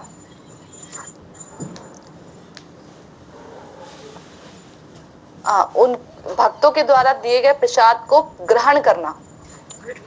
भुंजते यानी प्रसाद ग्रहण करना, जो दिया आपको आप उसको प्रीति पूर्वक ग्रहण कर रहे हैं, प्रसाद को, भोजन को प्रीति पूर्वक ग्रहण कर रहे हैं। और भोज्यते, उन्हें भोजन भी करवाना, भार समझ के नहीं, ओ अब तो आ गए हैं तो करवाना ही पड़ेगा, बोल दिया है तो करवाना ही पड़ेगा, कितना खर्चा हो रहा है, पहले भी खर्चा था अभी भी खर्चा है, आ जाते हैं चलो इन्हें टाल देते हैं, ऐसे नहीं, भोज्यते। लेकिन ये सब क्रियाएं किसके साथ होनी चाहिए, सबके साथ, सबको बुला ले तो फिर हम भजन कब करेंगे। बोला नहीं, जिनसे आपकी भक्ति बढ़ रही हो, केवल उन वैष्णवों को ही अपने घर पर प्रसाद के लिए बुलाना चाहिए और उन्हीं से ये सब क्रियाएं करनी चाहिए। और ये जो 6 प्रकार की जो क्रियाएं हैं, ये क्रियाएं जब हम अभक्तों के साथ करते हैं, यही चीजें हम रूटीन में अगर हमारा अभक्तों के साथ में संग रहता है अधिक, तो यही सब क्रियाएं सांसारिक व्यक्तियों के साथ भी होती हैं। उनसे भी हम, उन्हें भी देते हैं, उनसे लेते हैं, जैसे दिवाली में देते हैं ना गिफ्ट, एक दूसरे को शेयर करते हैं, उनको भी भोजन कराते हैं, उनके घर भी हम भोजन करने जाते हैं, उन्हें भी बातें बताते हैं, उनसे भी बातें सुनते हैं, जिसको हम प्रजल्प का नाम देते हैं। तो ये सब चीजें अभक्तों के संग में होती है तो हमारी भक्ति समाप्त होती है। वहीं दूसरी तरफ ये जब सारी क्रियाएं हम भक्तों के संग में करते हैं, शुद्ध भक्तों के संग में, तो ये सारी की सारी क्रियाएं हमको भक्ति प्रदान करती हैं। इसलिए कहा जाता है कि हमें जो है हर जगह भोजन नहीं करने चले जाना चाहिए, होटल में, शादियों में, किसी ने बुलाया, जब मर्जी तब मर्जी उठ के चले गए, कैसा घर है, कैसे वहां पर भोजन बनाया, उस वो वृत्ति कैसी है। चैतन्य महाप्रभु बोलते हैं कि विशेर अन्न खाइले मलिन है मन, और मलिन है मन तो ना ही कृष्णेर स्मरण। अगर विषयों का अंग, विषयी जो व्यक्ति है उसका अन्न हम खाते हैं तो हमारा मन मलिन हो जाता है। मन मलिन हो गया तो हमसे कृष्ण का स्मरण कैसे बनेगा, क्योंकि जो अन्न खाते हैं ये रस में बदल जाता है, रस में बदलता है, और ये रस हमारी पूरी बॉडी में हमें ऊर्जा प्रदान करता है, रक्त के रूप में बहता है। फिर यही रक्त जो है हमारी धमनियों में, पूरे शरीर में बहता है, और ये हमारे मन पर अत्यधिक प्रभाव डालता है। कभी आप देखना, जब अधिक भोजन कर लो तो हमारी जो वृत्ति होती है ना, बड़ी उल्टी हो जाती है, विकृत हो जाती है। जब निर्जला जिस दिन व्रत रखा हो ना, बिल्कुल खाना पीना सब बंद रखा हो, उस दिन देखना शाम तक होते होते इंद्रियां इतनी शिथिल पड़ जाती हैं कि कुछ तो बाहर की चीजें सोचने समझने का मन ही नहीं करता, कुछ मन नहीं करता है। उस दिन मन ही नहीं करेगा, कोई मूवी देखने जाए, कोई बोले चलो मूवी देखने चलते हैं, कुछ मन नहीं करेगा। लेकिन वही रखा है हमने एकादशी और खूब खा रहे हैं, खूब खा रहे हैं, खूब पकौड़े बना लिए, ये बना लिया, वो खा लिया, पेट पूरा बाकी दिन से भी अधिक पेट भर लिया, तो फिर देखना उसमें हमारी वृत्ति कितनी विकृत हो जाती है। इसलिए जो एकादशी तिथि जो नियम से रखी जाती है, उसका पालन तो, नियम तो यही होता है कि दशमी वाले दिन एक समय भोजन करना है, दिन के समय या सुबह के समय, जैसे भी आप भोजन करें, रात के समय भोजन नहीं करना होता। दशमी के दिन एक ही समय आहार करना होता है। द्वादशी के दिन भी एक समय आहार करना होता है, जो पारण का समय होता है, और एकादशी के दिन पूरा निर्जला व्रत रखना होता है। निर्जला जल भी ग्रहण नहीं करना होता है। विधि तो यही है एकादशी की, शुद्ध एकादशी की विधि करने का, लेकिन अब हमारा जो शरीर है वो अन्न पर ही टिका है, अन्न के अलावा और चीजें हम ग्रहण कर ही नहीं पाते हैं। इन सब चीजों में मिलावटें इतनी आ गई हैं, कहाँ कहाँ तक हम बचे, तो अन्न ग्रहण करते हैं। लेकिन मुख्य बात क्या है, अन्न ग्रहण नहीं करना है, प्रसाद ग्रहण करना है। इससे हमारी चित्त की जो चंचलता है ना, वो कुछ हद तक दूर हो जाती है। उसको भी अत्याहार की तरह ग्रहण नहीं करना है, खूब खाया। एक बार एक दक्षिण भारत के एक ब्राह्मण थे, तो वो ना खूब, हमेशा उन्होंने अपने जीवन में एक नियम बनाया था कि वो पाएंगे तो केवल प्रसाद पाएंगे, इसके अलावा कुछ नहीं पाएंगे, प्रसाद पाएंगे। तो हमेशा ना कृष्ण प्रसाद, नारायण प्रसाद, ऐसे प्रसाद लिया करते थे। लेकिन उनका ना, जैसे वो प्रसाद पाते थे तो रात्रि के समय, रात के समय उनका जो वीर्य होता था वो स्खलित हो जाता था रोज। तो ये ना इस बात से बड़े चिंतित रहते थे कि मैं कितना, मतलब अपनी इंद्रियों को मैंने कितना कंट्रोल किया हुआ है, भक्ति साधन में भी ठीक है, फिर ऐसा क्यों होता है मेरे साथ, मैं तो कभी भी जो है प्रसाद के अलावा और कुछ ग्रहण ही नहीं करता हूँ, फिर ऐसा क्यों होता है मेरे साथ। तो ऐसा करते करते एक बार उन ब्राह्मण ने जब पद यात्रा शुरू की थी, तीर्थ यात्रा जिसको बोलते हैं, शुरू किया, तो वृंदावन आए गोविंद देव जी के मंदिर में। तो गोविंद देव जी के मंदिर में उस दिन बहुत बड़ा एक उत्सव था और बहुत सारे ब्राह्मणों को जो है प्रसाद खिलाया जा रहा था। तो जब उनको भी बिठाया गया प्रसादम की पंक्ति में, उन्हें भी प्रसाद के लिए बिठाया गया, तो प्रसाद उन्होंने पाया और खूब भरपेट उन्होंने प्रसाद पा लिया। फिर रात को वही क्रिया हुई, तो बहुत दुखी हुए, बहुत रोने लगे वो, और रोते रोते जो है गोविंद देव जी के सामने अपने मस्तक को रख कर सीढ़ियों पर मस्तक फोड़ने लगे, जिसको बोलते हैं। तो गोविंद देव जी ने उस समय उनसे कहा, ऐसे करते करते उनको काफी समय बीत गया, रोते रोते रोते वहीं पर उन्हें नींद आ गई। गोविंद देव जी ने उन्हें स्वप्न में कहा कि हे ब्राह्मण देवता, सब कुछ ठीक है, सब कुछ ठीक है, लेकिन एक कमी तुम कर जाते हो। क्या? तुम प्रसाद तो पाते हो लेकिन भर पेट पा लेते हो, जिसके कारण ऐसा होता है। तो तुम प्रसाद भरपेट मत पाओ। भगवान के प्रसाद को भी अगर हम भोग वृत्ति समझकर अधिक लेते हैं तो वही विशुद्ध सात्विक प्रसाद रजोगुण में बदल जाता है। विशुद्ध सात्विक प्रसाद है ना, प्रसाद क्या है ना, सतोगुणी है ना, रजोगुणी है ना, तमोगुणी है, विशुद्ध सात्विक है, विशुद्ध शुद्ध सत्व है, सत्वगुण में भी शुद्ध सत्व है प्रसाद। तो विशुद्ध शुद्ध सत्व जो प्रसाद है वो रजोगुण में बदल जाता है। क्यों?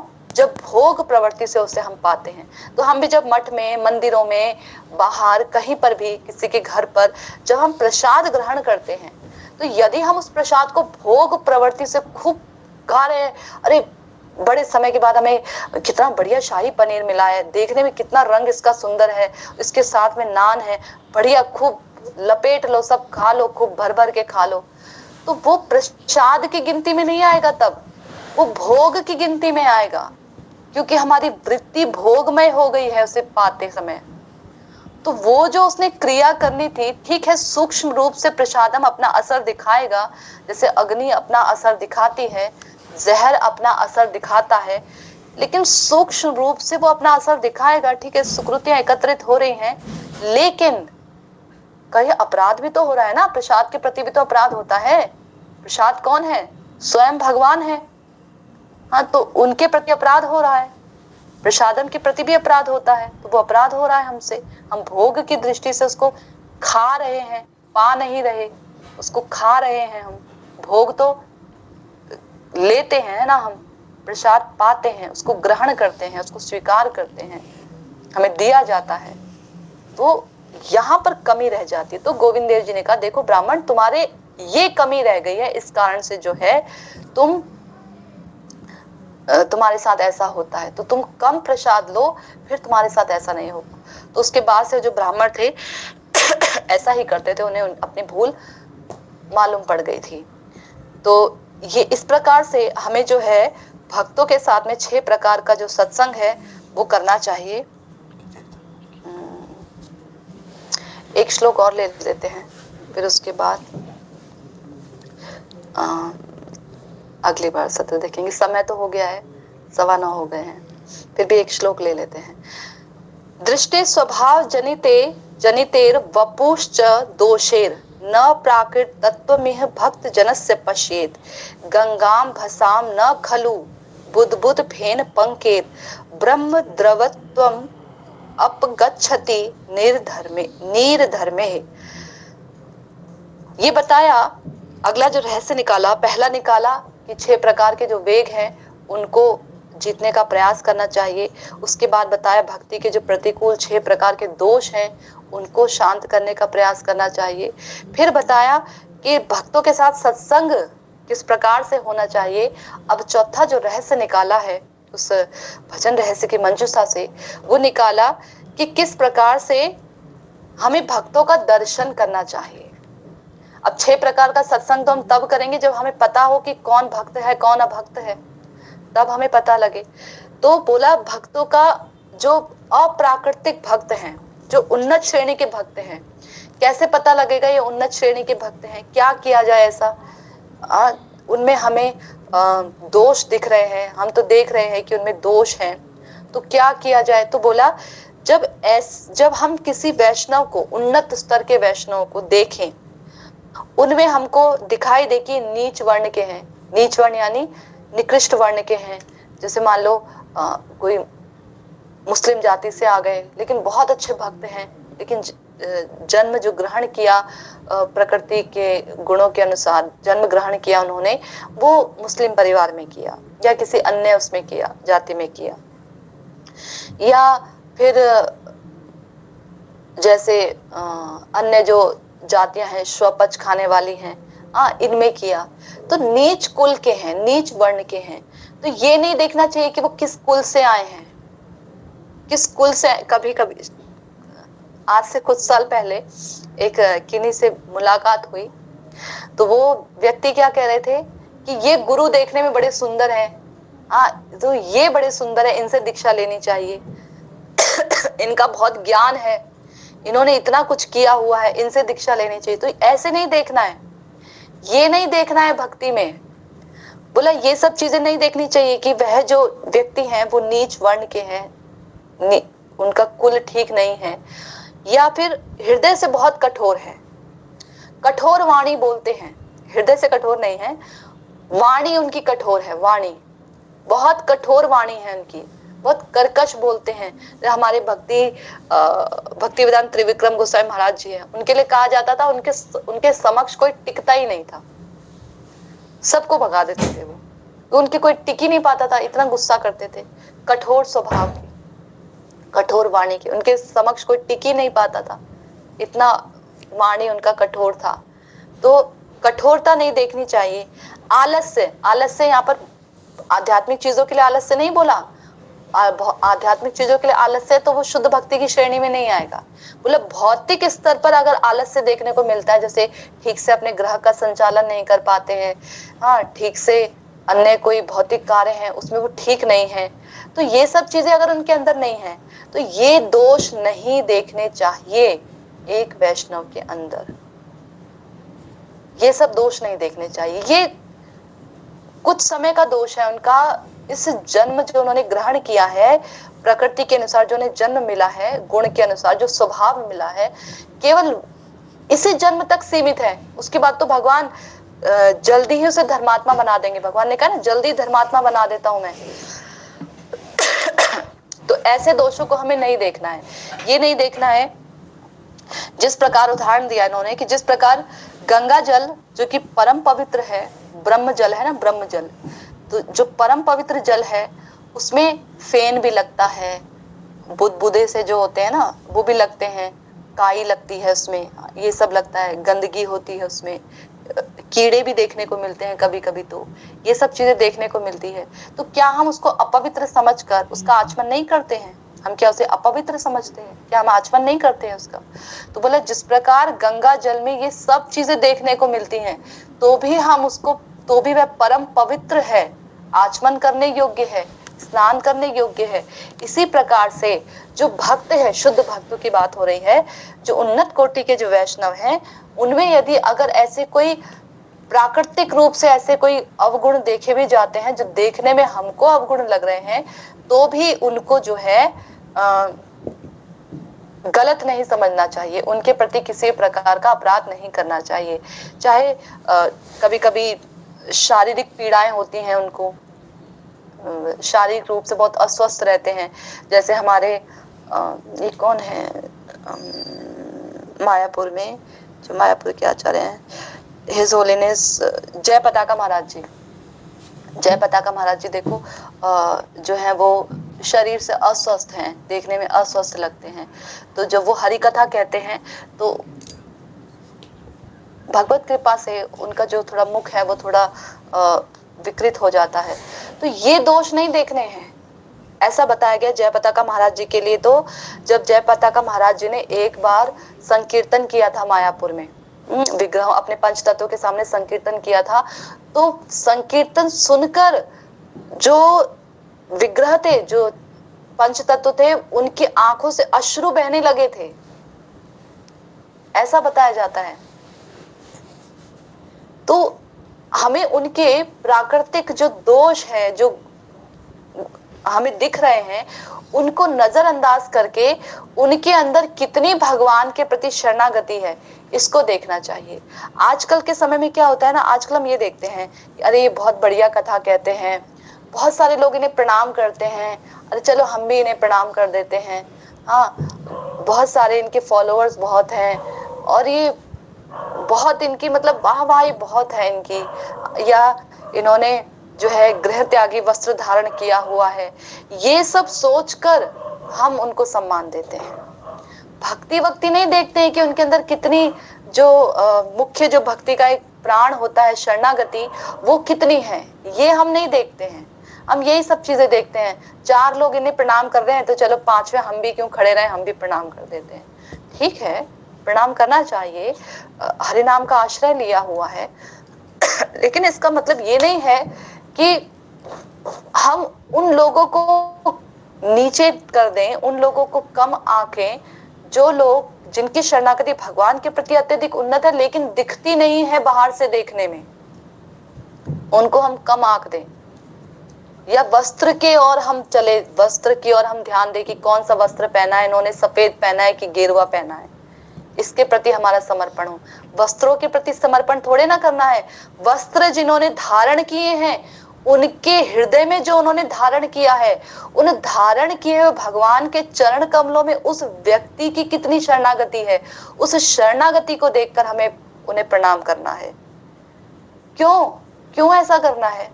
क्योंकि उनके हृदय में भगवान की आह्लादनी शक्ति निवास कर रही है, भगवान की जो स्वरूप शक्ति, आह्लादनी शक्ति, वो निवास कर रही हैं।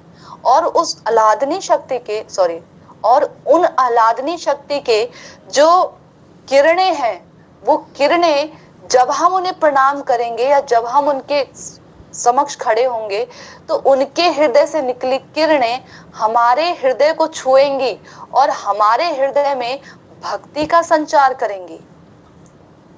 ये कृपा है। जिनकी कथा मात्र से, जिनकी भक्ति के, जिनके आचरण मात्र से देखकर हमारे हृदय में ये अभिलाषा जागृत हो जाए कि हम भजन करेंगे, हमें भगवान के प्रति शरणागत होना है, हमें भक्ति ही करनी है, भक्ति भी करनी है नहीं, भक्ति ही करनी है। ये विचार जिनके समकक्ष रहकर हमारे हृदय में स्फुरित होने लगे, ऐसे भक्तों का संग हमें पकड़ लेना चाहिए। कोटि जन्मों भी ऐसे वैष्णव का हमें संग प्राप्त नहीं हो पाएगा। एक कहावत है, एक क्या, फूट गई जगत की आंखें, फूट गई जगत की आंखें, क्या करे जगदीश, रमजनिया को 300 रामदास को 30। ये कथा है किन्हीं महाराज जी ने सुनाई थी। एक बार एक सेठ जो है, इस कथा को समाप्त करके फिर मैं अपनी वाणी को विराम देती हूँ। एक बार एक सेठ अपने गुरुजी को बुला के लाते हैं आश्रम से कि गुरुजी चलिए चलिए, मेरे घर में ना एक उत्सव है और आपको चलना, आपके सुंदर कर कमलों से मेरा घर पवित्र हो जाएगा, पावन हो जाएगा। आपकी वाणी को सुनकर मेरे जो संतानें हैं, मेरी बहुएं हैं, इनको कुछ बुद्धि मिलेगी, ये भजन की ओर चलेंगे।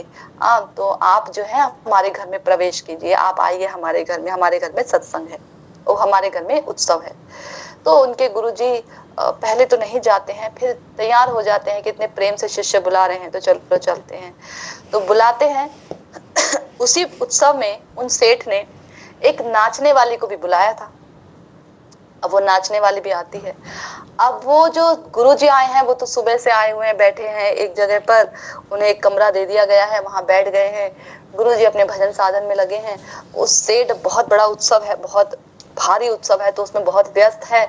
और जब नाचने का समय आता है तो जो नाचने वाली है वो नाच कर नाचती है उत्सव में, जैसे नाचने वाले आते हैं ना, नाचती है उत्सव में। तो सेठ जी उसके बाद पैसे भी तो देंगे ना, अब नाचने वाली को, नाच के गई है, तो उसको 300 रुपए हाथ में पकड़ा देते हैं।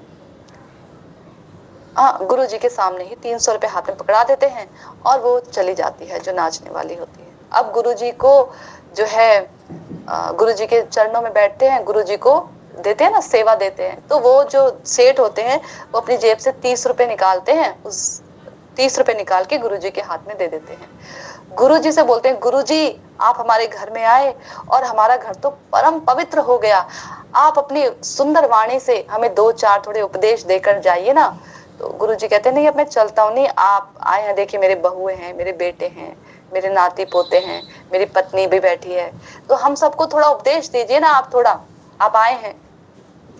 तब उनके गुरुजी कहते हैं, फूट गई जगत की आंखें, क्या करूं जगदीश, रमजनिया को 300, रामदास को 30।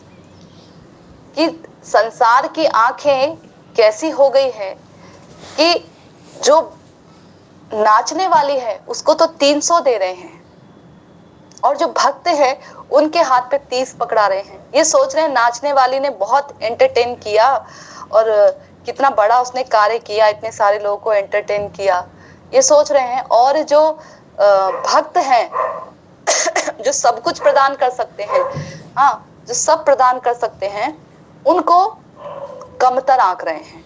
कहने का तात्पर्य ये है कि हम केवल बाह्य दृष्टि से ये देखते हैं कि कौन साधु है कौन असाधु है, हम यही देख पाते हैं। आंतरिक दृष्टि से किसका हरि गुरु वैष्णव के प्रति कितना समर्पण है, क्या समर्पण की भावना है, हम ये देखना भूल जाते हैं। ये देखना भूल जाते हैं हम कितनी उसने की सेवा की भावना है, कितनी उसकी कथा को लेकर एक कितना उसको लौल्य है कथा को लेकर, कितना उसको वैष्णव के प्रति उसके हृदय में भाव है, भगवान के प्रति उसके हृदय में कितनी शरणागति भरी हुई है, इसको हम देखना भूल जाते हैं। और हम क्या देखते हैं, बाहरी क्रियाएं देखते हैं और इन्हीं क्रियाओं को देख देख कर हम फंस जाते हैं। आज के समय में ऐसा ही होता है, अधिकतर तो ऐसा ही देखा जाता है और हम भी उनमें से एक ही हैं। हम कहीं और से नहीं आए हैं, हमारी आंखें भी नहीं देख पाती। फूट गई जगत की आंखें, हमारी आंखें भी फूट गई है जो हम शुद्ध साधुओं को नहीं पहचान पाते। ये हमारा दुर्दैव है। दुर्दैव में दृश्य मिहाजनी नानुरागः, द्वितीय आयाम का है ना ये हमारा दुर्दैव है कि हम नहीं पहचान पाते भक्तों को।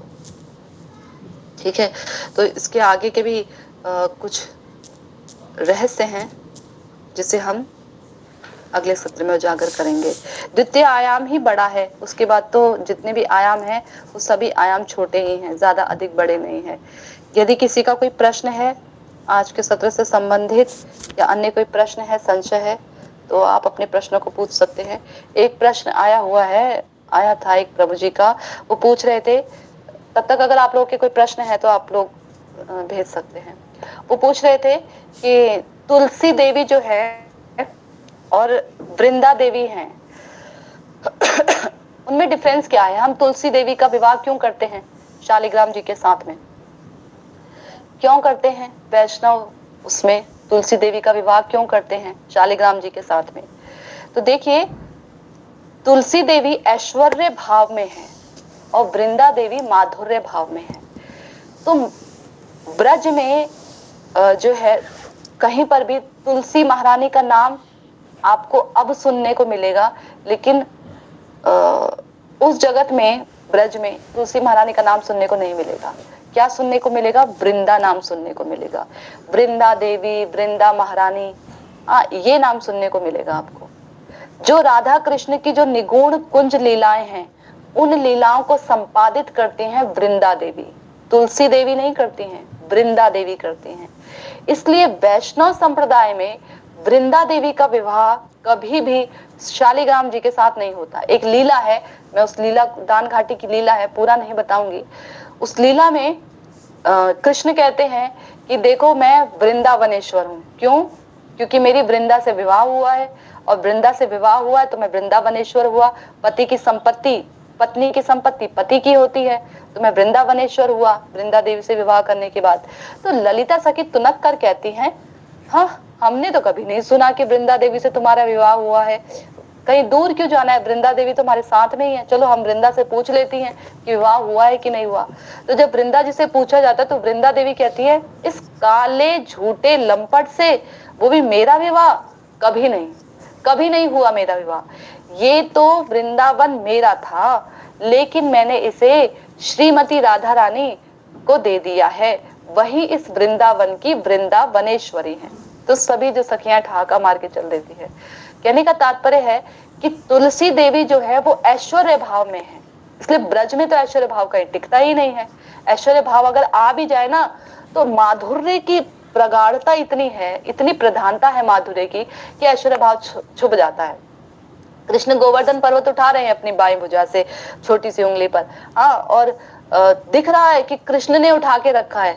ग्वाल बाल कह रहा है, हमने डंडा लगाया है ना, हमने भी उठाया है, देखो हमारे डंडे से ये उठ रखा है। तुमने अकेले में दूध नहीं पिया है, हमने भी पिया है मिलकर। ऐश्वर्य दिखाते हैं कृष्ण, ऐसा नहीं कि ऐश्वर्य नहीं दिखाते, अपनी भगवत्ता पूरी दिखाते हैं। यशोदा मैया बांध रही हैं, नहीं बंध रहे हैं, 2 उंगल से छोटे पड़ जा रहे हैं, सारे पूरे महल की रस्सी मंगवा ली, आजू बाजू की रस्सी मंगवा ली, बंध नहीं रहे हैं कृष्ण, ऐश्वर्य भाव पूरा दिखा रहे हैं। यशोदा मैया के दिमाग में आया ही नहीं कि क्यों नहीं बंध रहा है, ये भगवान है शायद इसलिए नहीं बंध रहा है। 1-2 रस्सी से तो चलो बात समझ में आती है, इतनी रस्सियों से नहीं बंध रहा है, ये समझ में नहीं आ रहा है, इसका मतलब ये भगवान है, ऐसा नहीं सोच रहे हैं। देवकी जी तो जब उनके पुत्रों को लेके आ जाते हैं कृष्ण वापस, जो मर गए थे पुत्र, जो कंस ने मार दिए थे, जब लेके आते हैं तो देवकी जी तो उनको प्रणाम करने लगती हैं, देवकी जी प्रणाम करने लगती हैं। कृष्ण छोटे से बालक में चतुर्भुज रूप में जब खड़े हो जाते हैं तो देवकी मैया प्रणाम करती हैं, वसुदेव बाबा प्रणाम करने लग जाते हैं सॉरी, वसुदेव जी प्रणाम करने लग जाते हैं उन्हें। और वहां नंद बाबा और यशोदा मैया जब कृष्ण को बांध देते हैं उखल से, तो बलराम जी कहते हैं, अरे मेरे भाई को किसने बांधा, कृष्ण को किसने बांधा, क्या पता नहीं है कि मैं भगवान हूँ? मैं भगवान हूँ, अभी मैं शेषनाग हूँ, अभी सब तहस नहस कर दूंगा। तो यशोदा मैया डंडा उठाकर कहती हैं, सारे भगवानों ने मेरे घर ही अवतार लेना था, अभी तोड़ती हूँ इनकी कमर, अभी बताती हूँ इनको मैं। यशोदा मैया ऐसे कहने लगती हैं, बताओ। तो भगवान अपनी भगवत्ता दिखाते दिखाते थक जाते हैं, लेकिन माधुर्य के सामने सब मटिया मेल हो जाता है, पता ही नहीं लगता। तो जो तुलसी देवी हैं उनका ऐश्वर्य भाव प्रधान होता है, तो इसलिए वो कभी भी ब्रज में तुलसी महारानी के रूप में नहीं रह पाती हैं, वृंदा देवी के रूप में वो रहती है, माधुर्य भाव रहता है। इसलिए वैष्णव संप्रदाय में कभी भी तुलसी देवी का विवाह शालिग्राम के साथ नहीं किया जाता है। अगर आप ब्रज की भक्ति नहीं कर रहे हैं, आप द्वारकाधीश की भक्ति कर रहे हैं, मथुरा की भक्ति कर रहे हैं, नारायण की भक्ति कर रहे हैं, शालिग्राम की भक्ति कर रहे हैं, राम जी के भक्त हैं, इस प्रकार से यदि आप हैं तो आप बेशक तुलसी महारानी का विवाह जो है शालिग्राम जी के साथ कर सकते हैं, उनको विदा कर सकते हैं। लेकिन हमारे वैष्णव संप्रदाय में अगर हम वृंदा देवी को विदा कर देंगे तो हमारी कौन सुनेगा? नमो नमः तुलसी कृष्ण प्रेयसी, हाँ कृष्ण की प्रेयसी है, कृष्ण की प्रिया है वो, जो हमें युगल सेवा प्रदान करती हैं, यदि वही उन्हीं को हम विदा कर देंगे अपने घर से, तो युगल सेवा हमें कौन प्रदान करेगा? भाव तो यही हुआ ना कि जब विवाह करके विदा कर देते हैं तो फिर वो अपनी नहीं रह जाती है, वो पराई हो जाती हैं। तो वृंदा देवी को हम क्यों पराई करें? अगर हम उनको पराई कर देंगे तो हमारा क्या होगा फिर? इसलिए जो वृंदा देवी हैं ब्रज में, वो माधुर्य भाव में है। इसलिए वैष्णव संप्रदाय में कभी भी तुलसी महारानी का जो विवाह है वो वृंदा देवी का जो विवाह है वो कभी भी शालिग्राम शिला के साथ या अन्य उनके साथ नहीं किया जाता है। इसी प्रकार से बहुत सारे छोटे छोटे सिद्धांत हैं जिनको ध्यान में रखना बहुत जरूरी है। कई लोग बोलते हैं राधा मैया, कई लोग बोलते हैं राधा मैया। राधा मैया नहीं है, राधा मैया हो गई तो कृष्ण तो हमारे पिता हो गए ना। कृष्ण तो ब्रज के कृष्ण तो हमारे पिता हो गए, द्वारिका के कृष्ण हुए हमारे पिता, उन्हें साइड करते हैं हम। लेकिन ब्रज के कृष्ण तो हमारे पिता हो गए। अब अगर हमें इन्हें पिता बना देंगे, इन्हें माता बना देंगे, तो निकुंज की लीला में हम कैसे जाएंगे? जो आंतरिक लीलाएं कर रहे हैं वहां तो वात्सल्य रस का प्रवेश ही नहीं है, वहां कैसे हम चले जाएंगे? इसलिए जो ब्रज की भक्ति करना चाहते हैं उनके लिए राधा मैया नहीं है, उनके लिए राधा रानी है, वृंदावनेश्वरी हैं, श्रीमती राधा रानी हैं, किशोरी जू हैं। इतने सारे नाम हैं, ये सब किशोरी जू के नाम है, इतने सारे नाम है, बताइए। तो इनके लिए राधा मैया नहीं लगाएंगे, राधा जी, राधा रानी, श्रीमती राधा रानी, श्री जी, है ना, ये लगाते हैं। ऐसे यमुना मैया नहीं है। यमुना जी तो वो हैं जो कृष्ण की आंतरिक लीलाओं में सहयोग करती हैं। यमुना जी के किनारे पे खड़े होकर तो कृष्ण ने, राधा रानी ने कितनी सारी लीलाएं की हैं, कितनी गूढ़ लीलाएं की हैं। अब मैया के सामने थोड़े ना गूढ़ लीलाएं करेंगे। तो मैया कैसे हो गई? यमुना महारानी, यमुना महारानी है। इसलिए जब हम जय ध्वनि देते हैं ना तो यमुना मैया नहीं बोलते यमुना मैया की जय, तुलसी मैया की जय, नहीं, यमुना महारानी की जय, वृंदा देवी की जय, ऐसे बोलते हैं ना। ये छोटे छोटे सूक्ष्म सिद्धांत हैं जिनको ध्यान में रखना बहुत जरूरी है। इन सबको मैया बाबा ब्रज में एक ही है, ब्रज में एक ही दो मैया है ब्रज में, और एक बाबा है ब्रज में। दो मैया कौन सी? यशोदा मैया और रोहिणी मैया, और बाबा हैं ब्रज के नंद बाबा, बस। वृषभानु जी भी, वृषभानु बाबा नहीं बोलते हम, वृषभानु जी बोलते हैं। कीर्तिदा जी ऐसे बोलते हैं, है ना। तो दो ही मैया है, रोहिणी मैया और हमारी यशोदा मैया, है ना। एक ही बाबा है हमारे नंद बाबा। तो ये भाव जो है इनको ध्यान में रखना अत्यंत आवश्यक है। ब्रज की भक्ति के बारे में हम सोचते हैं और इन्हीं भाव से हम थोड़े टाल मटोल हो जाए तो फिर ये ठीक नहीं है। ठीक है, समय आज मैंने आप लोगों का बहुत ले लिया है, इसके लिए मैं बहुत बहुत सहृदय से क्षमा प्रार्थी हूँ। बहुत ज्यादा ही समय हो गया है, इसलिए मैं क्षमा याचना करती हूँ। तो मैं अपनी वाणी को ही विराम करती हूँ। अगले सत्र में जैसे भगवान की इच्छा रही वैसे हो। हरे कृष्ण।